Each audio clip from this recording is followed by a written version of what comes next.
Kemudian juga ketika orang yang zalim menzalimi orang yang dizalimi, kemudian yang dizalimi berdoa, maka doanya orang yang dizalimi membuka seluruh pintu langit.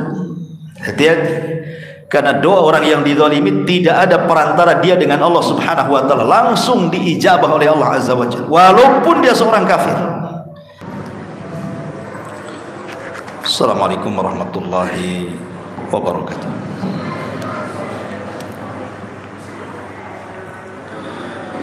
Alhamdulillah wassalatu wassalamu ala Rasulillah wa ala alihi wa sahbihi wa mawalah wa la hawla wa la quwata illa billahi wa ba'd. Al-Imam Muslim meriwayatkan hadis dari Abi Hurairah radhiyallahu anhu. Nabi sallallahu alaihi wasallam bersabda, "Idza dakhala syahru Ramadan, futihat abwabul jannah wa ghulliqat abwabu jahannam wa sulsilatis syayatin."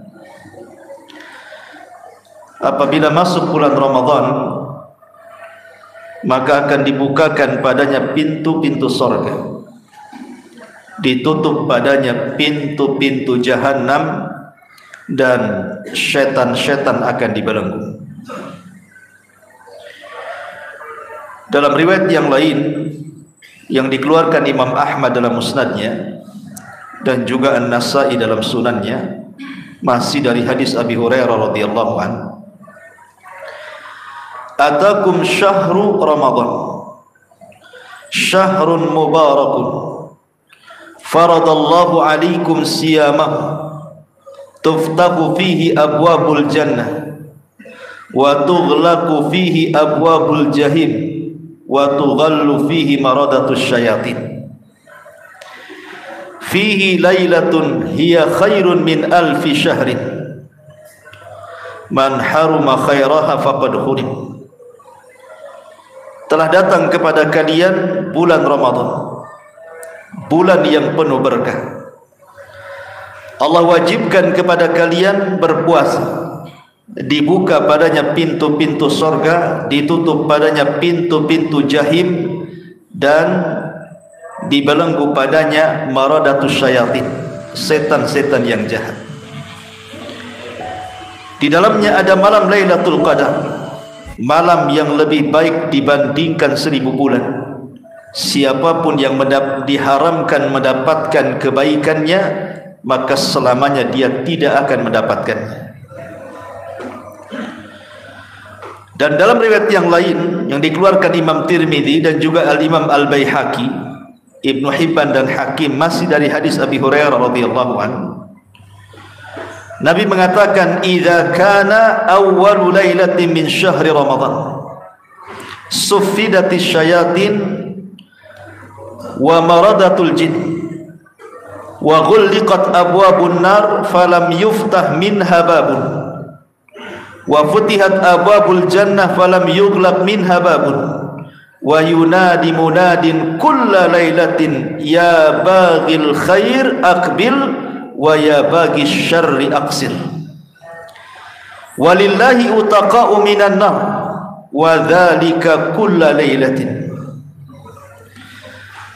Apabila datang permulaan malam di bulan Ramadan, maka syaitan-syaitan akan diikat dan juga jin-jin yang jahat akan diikat.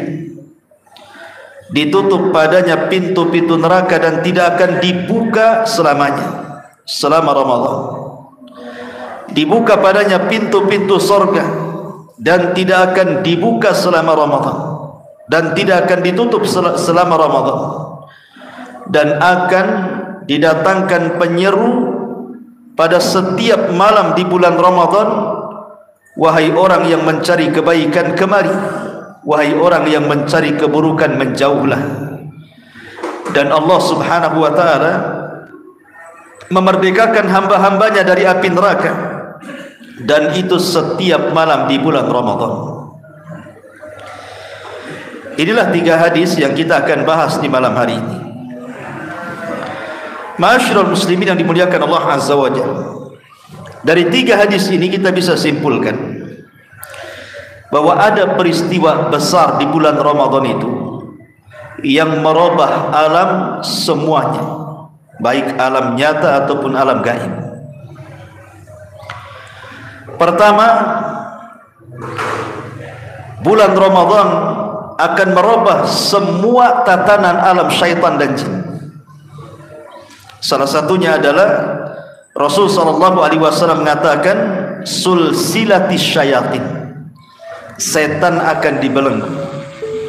Dalam riwayat maradatul jin, jin-jin yang jahat akan diikat. Baik, ma'asyiral muslimin yang dimuliakan Allah Azza wa Jalla, apa yang dimaksud setan itu diikat? Karena ada juga kemudian yang bercerita katanya setan diikat, tapi masih ada juga orang yang mimpi buruk, Ustaz. Di bulan Ramadan masih ada orang mimpi buruk. Bahkan orang mimpi basah pun ada. Mimpi basah itu dari setan. Jangan senang, ya. Bahkan lebih parah lagi, bukan hanya mimpi buruk kan gitu ya. Di kehidupan nyata sendiri di bulan Ramadan masih ada orang yang nggak puasa. Katanya setan sudah diikat katanya. Jelas-jelas kan tidak puasa kan? Bahkan warung-warung aja masih buka gitu. Walaupun lewat belakang. Depannya tuh kan biasa pakai tabir tuh. Tapi kalau nengok di bawah itu mesti bukan kaki kursi aja, kaki orang pun ada di situ. Artinya bahwa masih ada yang tidak puasa. Bahkan terang-terangan di bulan Ramadan itu masih ada maksiat juga. Masih ada yang minum khamar, masih ada yang berzina dan begitu seterusnya. Lah katanya setan diikat. Berarti yang maksiat itu yang lepas tuh. Lalu apa jawabannya? Kenapa di bulan Ramadan katanya jin diikat, setan-setan diikat, kok masih ada orang maksiat di bulan Ramadan ini? Inilah yang kita akan bedah kenapa. Yang pertama, ma'asyiral muslimin yang dimuliakan Allah Azza wa Jalla, kita harus memahami apa yang dimaksud sufidati syayatin di sini. Setan-setan itu diikat itu maksudnya gimana? Ada yang mengatakan yang pertama alal haqiqati liyamtani'u min idza'il mu'minin, bahwa setan diikat itu memang dibawa kepada hakikatnya.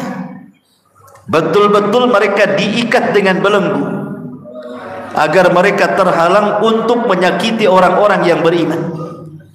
Jadi mereka itu memang betul-betul diikat. Lalu kenapa masih ada orang maksiat? Boleh jadi sumber maksiat itu bukan dari setan, tapi dari hawa nafsu. Sumber kejahatan itu kan imma dari syahwat, imma dari syubhat. Syahwat itu hawa nafsu. Kalau syubhat itu dari setan.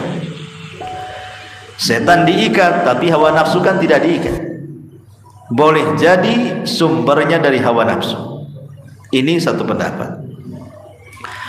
Ada yang mengatakan bahwa setan-setan diikat itu maksudnya setan tidak bisa naik ke langit. Karena kita tahu bahwa Al-Quran itu turun di bulan Ramadan. Quran itu turun di bulan Ramadan. Tepat ketika Nabi SAW sedang berada di Gua Hira, pertama kali mendapatkan wahyu. Turunnya surah Iqra bismi rabbikal ladzi khalaq, khalaqal insana min 'alaq, Iqra wa rabbukal akram alladzi 'allama bil qalam, 'allamal insana ma lam ya'lam. 5 ayat pertama ini turun di bulan Ramadan. Dan di zaman Nabi SAW tidak ada syaitan yang naik ke langit. Maka setiap bulan Ramadan Allah Subhanahu wa taala tidak izinkan setan naik ke langit untuk mencuri dengar perkataan para malaikat yang ada di langit pertama. Itu maksudnya setan itu diikat. Jadi setan yang naik ke langit maksudnya, bukan setan yang ada di bumi.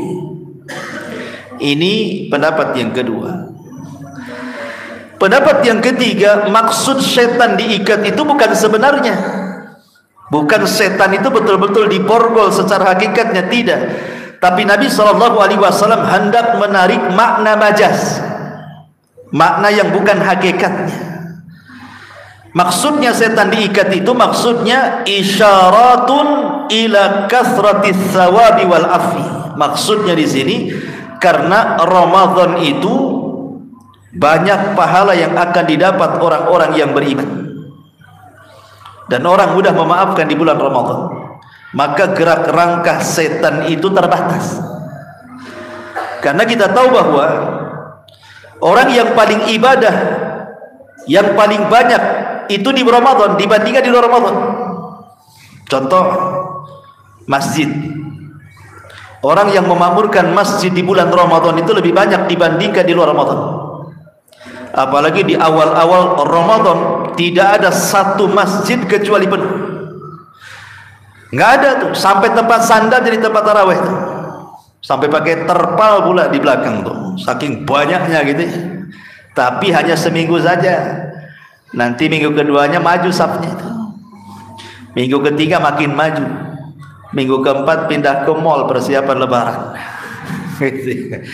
Tetapi kan dari sini kita tahu bahwa tidak ada masjid yang paling penuh kecuali Ramadan. Tidak ada orang yang paling banyak sedekah kecuali Ramadan. Antum puasa Senin Kamis, puasa Ayamil Bid, puasa Daud ke masjid, ada nggak yang ngasih iftar antum? Nggak ada. Tapi kalau Ramadan bersera iftar itu, hampir semua masjid ada iftar. Artinya tidak ada orang yang lebih banyak sedekah kecuali Ramadan. Kemudian orang yang nutup aurat, orang yang nggak pakai jilbab aja dia pakai jilbab walaupun jilbab layangan kan itu. Tapi kan malu dengan Ramadan kan, pakai jilbab dia. Artis saja pakai jilbab kalau siaran. Walaupun habis Ramadan dilepas, terserah lah. Yang penting Ramadan pakai jilbab kan gitu ya. Coba sebutkan ibadah apa? Orang baca Quran. Kalau di luar Ramadan itu baca Quran mau dengar azan saja, ya kan? Itu pun kaset itu, bukan orang. Tapi Ramadan itu semua orang tadarusan, coba lah di masjid-masjid itu sampai jam 1, jam 2, sampai di komplain pula. Rajin kali sampai jam 2 tuh katanya ngaji. Artinya bahwa di sini karena ramainya orang beribadah, setan itu merasa sempit geraknya seolah-olah mereka diikat. Itu maksudnya. Jadi setan diikat itu bukan ala hakikatihi, tidak, tetapi ya dulu alal majaz. Maknanya majaz saja dia. Karena banyaknya orang yang beribadah itulah setan akhirnya gerak langkahnya terbatas. Itu makna sufidati syayatin. Ini pendapat yang ketiga. Ada juga yang mengatakan maksudnya sufidati syayatin itu tidak semua setan diikat. Karena setan itu kan tingkatan-tingkatan. Ada yang mengatakan bahwa yang diikat itu adalah setan-setan yang jahat. Karena tadi dalam riwayat yang kita baca tadi, dalam riwayat Imam Nasai dan juga Imam Ahmad dalam musnadnya, Nabi SAW mengatakan marodatu al-jin. Ada kalimat yang diikat itu marodah jin saja.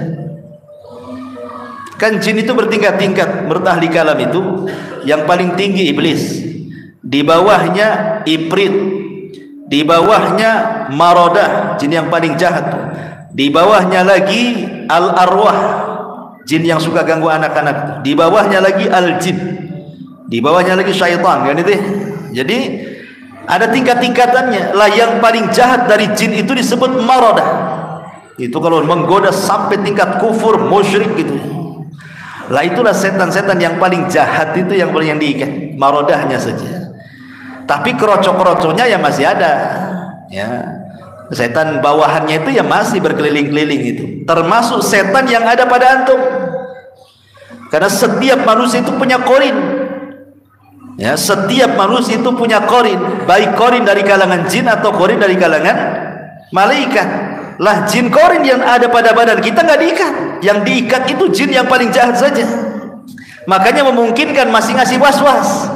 Ya, minum, nyelam gitu. Pas wudu telan aja sedikit katanya kan. Dia masih ngasih was-was itu kan.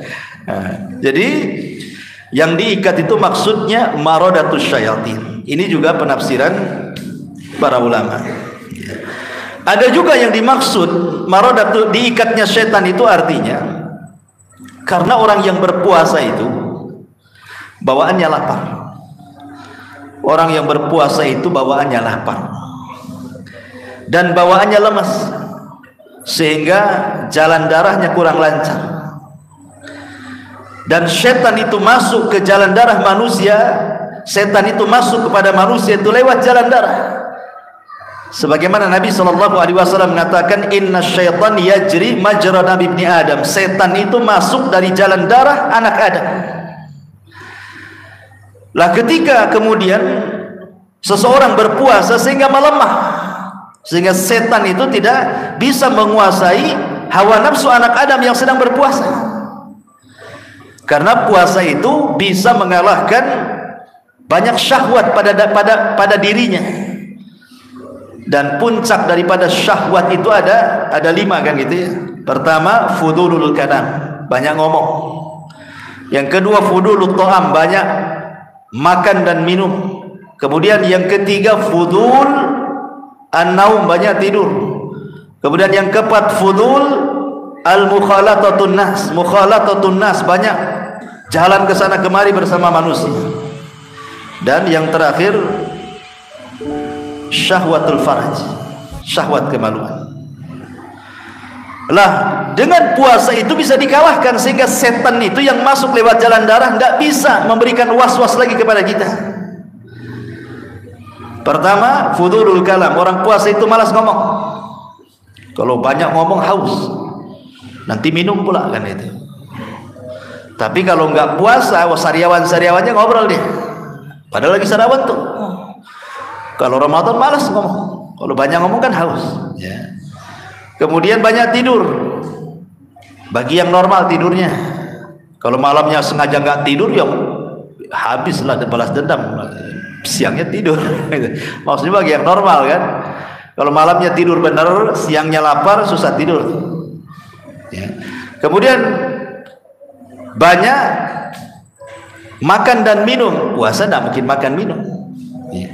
Kemudian banyak jalan sana sini. Orang puasa malas lah jalan apabila cuaca panas gitu ya. Bagus ngadem gitu. Ngapain pula jalan-jalan? Batal puasa saya katanya.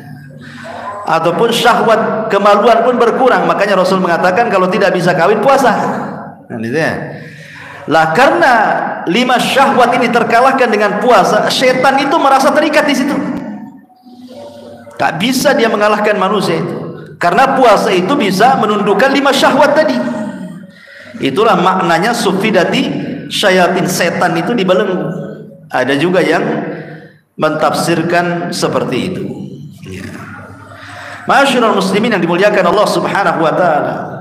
Ada juga yang dimaksud setan dibelenggu itu artinya setan itu tidak bebas sebebas ketika dia menggoda di luar Ramadan. Dia tidak leluasa, ya, tidak leluasa memberikan was-was, tidak leluasa menggoda orang untuk melakukan kemaksiatan, karena tadi bulan Ramadan sendiri adalah bulan Al-Quran, dan setan itu paling takut dengan Quran. Makanya merasa terikat, tidak bisa bergerak gitu ya, nggak leluasa untuk menggoda Bani Adam itu. Wallahu a'lam. Tapi yang jelas bahwa kalaupun memang setan itu betul-betul diikat dengan rantai secara hakikat, bukan berarti manusia tidak bisa berbuat jahat tanpa adanya setan. Tetap manusia itu bisa berbuat jahat walaupun tanpa ikut campur setan. Sebabnya apa? Dorongan hawa nafsu. Nah, ini makna daripada sufidati syayatin. Ini yang pertama dalam hadis ini. Jadi ada perubahan di alam syaitan dengan datangnya Ramadan. Yang kedua, terbukanya pintu-pintu langit. Dan itu disebutkan di dalam hadis hadis yang dikeluarkan Imam Muslim dari Abi Hurairah radhiyallahu an, "Idza dakhala syahrul Ramadan futihat abwabus sama." Apabila datang bulan Ramadan, maka seluruh pintu-pintu langit itu terbuka. Dari sini kita tahu bahwa langit itu punya pintu. Tidak sembarang orang naik ke langit itu. Makanya Nabi SAW ketika peristiwa Isra Mi'raj itu tidak langsung naik dari atas Mekah kan gitu. Dia harus ke Palestina dulu. Harus dari Masjidil Aqsa, karena pintu langit itu sejajar dengan Masjidil Aqsa. Makanya naik turunnya pun dari situ. Karena langit itu punya pintu. Lah pintu langit yang sedemikian besar itu, yang tidak sembarang orang naik ke langit kecuali lewat pintunya, itu semua terbuka di bulan Ramadan. Semua terbuka di bulan Ramadan. Dari langit pertama, kedua, ketiga sampai ketujuh dibuka lebar-lebar. Padahal di hari-hari biasa tidak bisa. Ruhnya seorang mukmin saja yang dibawa malaikat itu tidak serta-merta bisa menembus langit kan? Harus meminta izin dulu. Nabi saja minta izin dulu. Malaikat Jibril mau naik ke langit itu, diketuk dulu tuh pintunya. Kata malaikat langit nih, siapa? Kata Jibril, saya Jibril. Waman ma'aka, siapa bersamamu? Muhammad. Oh, awaqad uhiya ilaih, sudah diperintahkan dia boleh naik. Boleh, kata Jibril. Baru dibuka tuh. Jadi tidak sembarang pintu langit itu main buka tutup saja kan. Tapi di bulan Ramadan Rasul mengatakan futihat abwabus sama, dibuka pintu langit. Kenapa? Karena rahmat Allah sedang turun di situ. Dan pintu langit itu dibuka ada waktu-waktunya.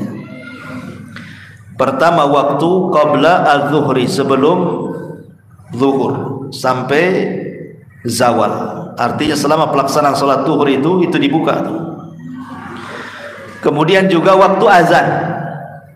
Kata Nabi SAW, idza nudiya bis salati futihat abwabus sama. Apabila seseorang mengumandangkan azan untuk salat, dibuka pintu langit.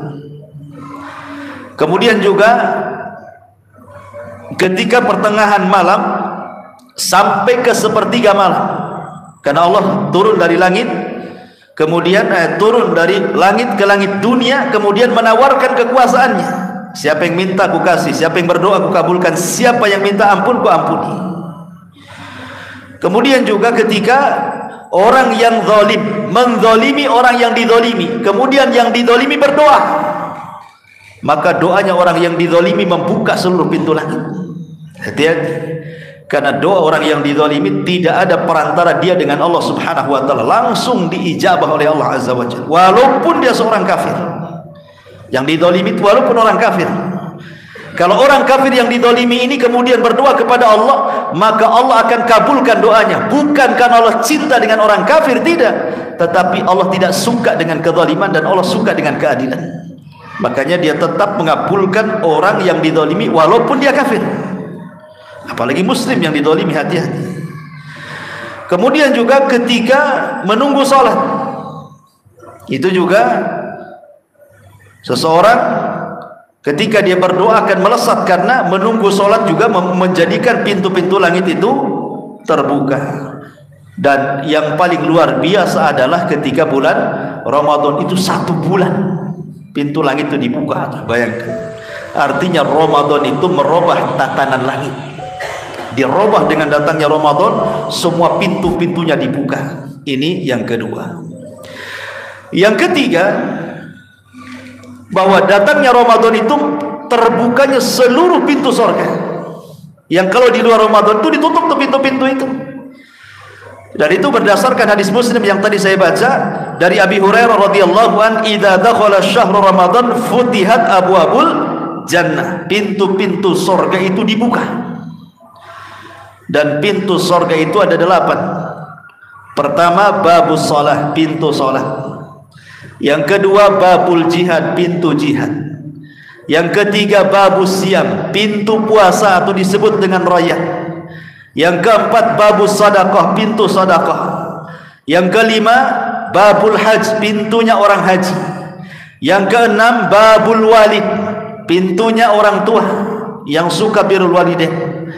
Yang keenam, yang ketujuh babul aiman, babul aiman, pintunya orang-orang yang masuk surga tanpa hisab dan adab. Kemudian yang terakhir, yang nomor 8, babul zikri, orang yang suka banyak melakukan zikir. Inilah pintu-pintu surga namanya. Lah pintu-pintu surga ini selama Ramadan dibuka lebar-lebar. Kemudian setiap pintu itu diletakkan satu orang menyeru kepada manusia, ya bagil khairi aqbil wa ya bagil syarri aqsir, katanya. Hei orang-orang yang mencari kebaikan di bulan Ramadan, masuk kalian. Hei orang-orang yang mencari keburukan di bulan Ramadan, menyingkir kalian. Luar biasa. Ada yang melambai-lambai itu di pintu sorga bagi orang-orang yang melakukan kebaikan. Dan pintu sorga itu sangat luas, ya. Sampai-sampai dikatakan ma baina misra'aini min masari'il jannah masiratu arba'ina sana. Di antara daun pintu ke daun pintu berikutnya itu lebarnya sejauh perjalanan 40 tahun. Daun pintunya saja di luas, ya, karena sorga seluas langit dan bumi, ya wajar daun pintunya saja selebar itu, bukan gitu ya.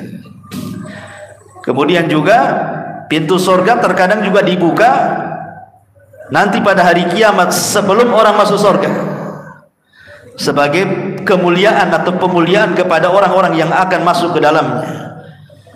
Dan tidak ada yang bisa membuka pintu sorga pertama kali kecuali Nabi SAW. Karena di antara syafaat khusus Nabi adalah memasukkan orang-orang yang divonis masuk sorga tapi tidak bisa masuk sorga karena pintunya tidak dibuka. Maka yang pertama membuka pintu sorga adalah Nabi sallallahu alaihi wasallam. Dan di bulan Ramadan pintu sorga itu senantiasa dibuka. Ya, apakah di bulan Ramadan saja? Tidak. Ada 4 waktu pintu sorga itu dibuka. Pertama di bulan Ramadan, hadisnya jelas tadi sudah baca. Yang kedua setiap Senin Kamis pintu sorga dibuka. Yang ketiga ketika antum sedang berwudu, pintu sorga dibuka. Dan yang keempat sebelum masuk ke dalam sorga, maka pintu sorga sudah dibuka. Inilah 4 waktu pintu sorga itu dibuka. Artinya bahwa bulan Ramadan 1 bulan full pintu sorga dibuka. Berarti ada perubahan di alam sorga di sini. Karena 1 bulan dibuka tuh. Ya, ini yang ketiga. Yang keempat, peristiwa besar di bulan Ramadan adalah pintu-pintu neraka ditutup. Kalau di luar Ramadan pintu neraka justru dibuka tuh lebar-lebar tuh. Tapi kalau datang Ramadan justru ditutup tuh pintu-pintunya. Dan pintu-pintu neraka itu disebutkan dalam hadis yang dikeluarkan Imam Ibnu Abi Hatim dari Abdullah ibn Abbas radhiyallahu anhuma. Perkataan Ibnu Abbas radhiyallahu anhuma, laha sab'atu abwabin. Ketika dia memberikan catatan kepada surah Al-Hijr ayat 4344, wa inna jahannama la mau'iduhum ajmain laha sab'atu abwab. Pintu neraka itu ada 7. Kemudian Abdullah ibn Abbas radhiyallahu anhuma menyebutkan yang pertama pintu jahannam, yang kedua pintu sa'ir, yang keempat, yang ketiga pintu ladha. Kemudian yang pertama pintu jahannam, yang kedua pintu sa'ir, yang ketiga pintu ladha, yang keempat pintu khutamah, yang kelima pintu saqar, yang keenam pintu al-jahim, dan yang terakhir pintu al-hawiyah. Itu yang paling dasar, ya. Yang paling dasar itu pintu hawiyah.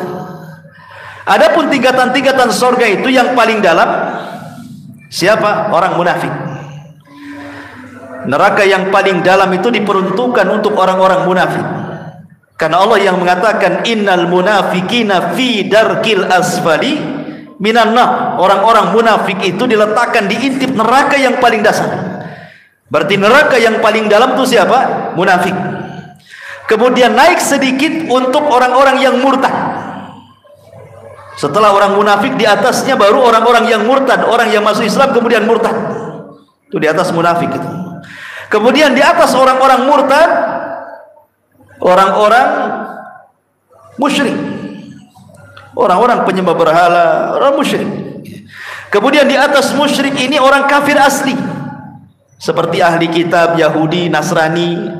Baru di atasnya lagi orang-orang yang beriman dari kalangan ahli tauhid yang melakukan kemaksiatan kepada Allah Subhanahu wa taala. Itulah tingkatan-tingkatan neraka itu seperti itu. Ma'asyiral muslimin yang dimuliakan Allah Azza wa Jalla. Tingkat apa? Pintu-pintu neraka, baik Jahannam, Syair, Ladha, Hutama, Saqar, Jahim, Hawiyah, itu di bulan Ramadan ditutup rapat-rapat, tidak ada yang terbuka sedikit pun. Jadi 7 pintu neraka ditutup, tapi 8 pintu neraka dibuka. Lalu kenapa pintu neraka 7, pintu surga pula 8? Kenapa dilebihkan 1? Untuk menunjukkan rahmat Allah itu lebih luas dibandingkan murkanya. Inna rahmati wasi'at ghadabi. Rahmatku meliputi kemurkaanku, kata Allah.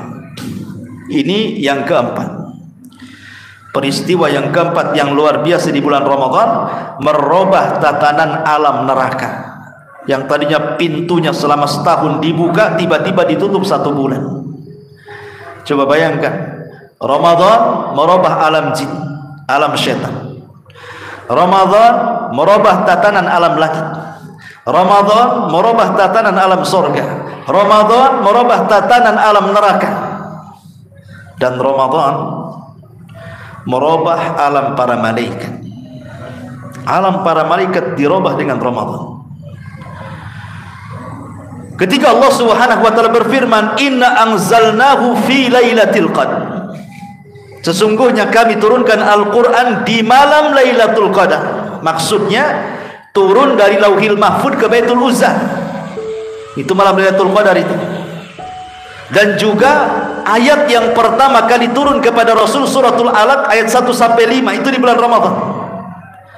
Tapi yang dimaksud Al-Quran secara keseluruhan turun di Lailatul Qadar itu maksudnya dari Lauhil Mahfud ke Baitul Uzzah di langit pertama. Karena kalau turun ke bumi, tidak semua ayat turun di bulan Ramadan.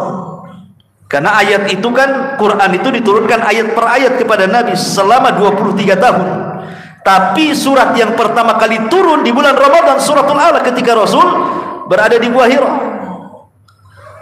Tetapi maksudnya kami turunkan Al-Quran di bulan Ramadan, sebagaimana Allah mengatakan syahrul Ramadan alladzi unzila fihil Quran, itu maksudnya dari Lauhil Mahfud ke Baitul Uzzah di langit pertama.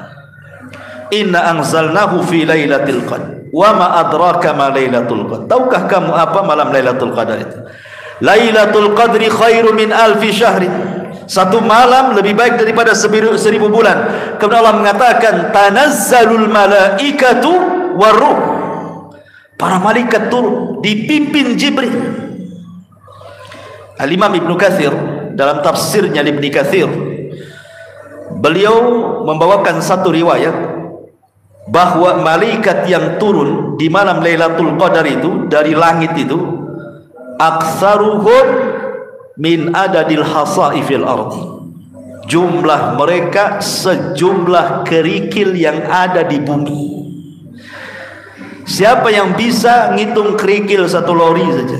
Atau mau ngocor nih, kirim granit 1 truk, coba tuh hitung.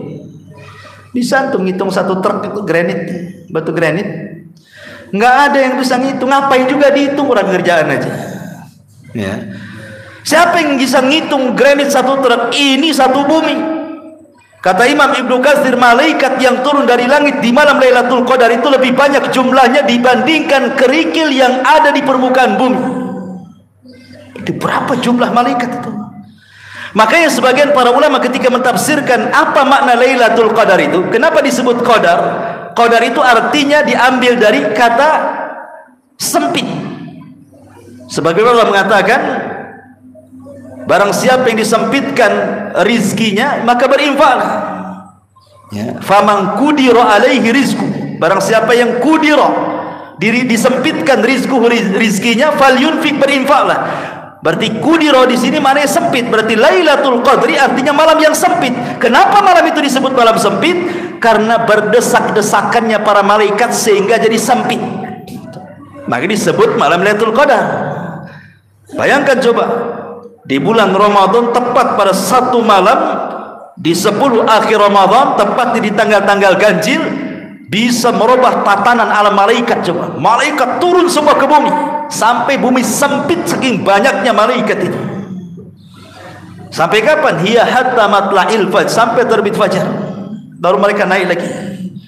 Jadi Ramadan itu merubah tatanan malaikat. Bahkan Ramadan juga merubah alam semesta. Merubah alam semesta, dirubahnya dengan adanya Ramadan itu. Makanya ketika para ulama itu membahas tentang tanda-tanda dan ciri-ciri malam Lailatul Qadar itu, salah satunya para ulama membahas bahwa malam itu adalah malam yang tenang. Tidak terlalu dingin, terlalu panas. Anginnya tidak terlalu kencang, ya tidak juga terlalu pelan. Kemudian tidak ada meteor-meteor yang jatuh. Kemudian cahayanya bertambah, khususnya bagi orang-orang yang berada di tengah kegelapan. Nampak tuh cahaya malam itu bertambah lebih terang dibandingkan sebelumnya. Akhirnya merubah alam semuanya tuh. Ini kan luar biasa gitu ya. Menunjukkan bahwa Ramadan itu sekali lagi merubah semua alam, gaibnya dan nyatanya. Dirubah semuanya. Gaibnya, alam jinnya, alam malaikatnya, alam nerakanya, alam sorganya. Itu gaib namanya. Alam nyatanya juga pintu langit terbuka. Belum lagi malam yang alam semesta ini berubah dengan kedatangan Lailatul Qadar. Ini menunjukkan bahwa kalau alam semesta ataupun alam gaib dan nyatanya berubah dengan Ramadan, harusnya merubah Ramadan itu menjadi sebuah bulan bagi kita, syahrut taghyir. Jadikan Ramadan itu bulan perubahan bagi kita.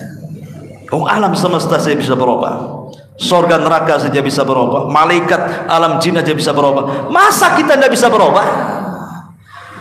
Harus bisa berubah.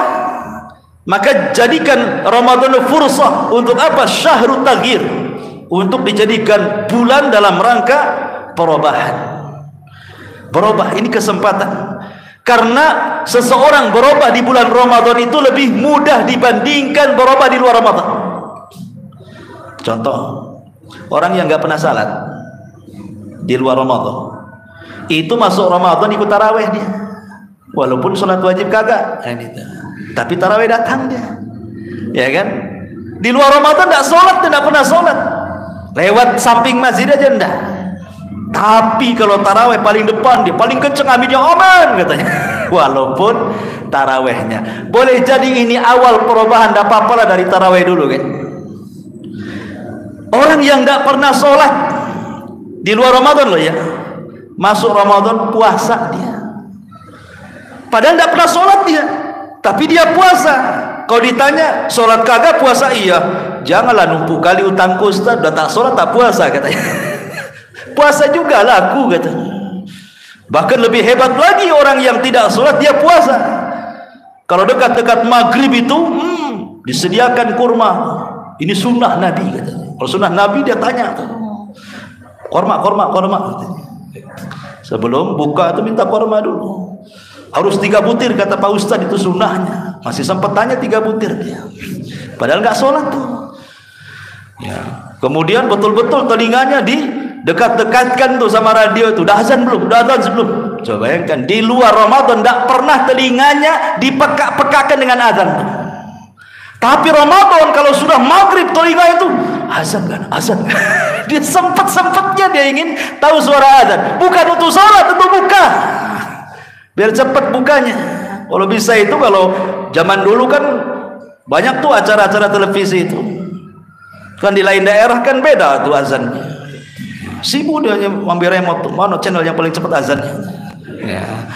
Masyaallah muslimin yang dimuliakan Allah Azza wa Jalla. Jadi ini kan salah satu bentuk perubahan tuh. Walaupun dia tidak sholat kan, dia taraweh, dia puasa kan itu. Atau kadang-kadang yang nggak pernah dengar baca Quran juga kedengaran tuh orang tadarus tuh. Orang yang suka ngerokok saja berhenti dia puasa, nggak ngerokok dia. Coba maksiat kemana? Pemerintah nutup semua tempat maksiat. Jadi sebenarnya Ramadan itu bulan yang memudahkan orang itu untuk merubah. Makanya orang yang paling banyak baca Quran di Ramadan, orang yang paling banyak sholat di Ramadan, orang yang paling banyak sedekah di Ramadan, orang yang menutup aurat paling banyak di Ramadan. Masya Allah. Lah kalau sudah pintu sorga dibuka, pintu neraka ditutup, setan pula diikat, hawa nafsu bisa dikalahkan dengan puasa, kemudian ibadah jamaah, puasa bareng-bareng, tarawih bareng-bareng.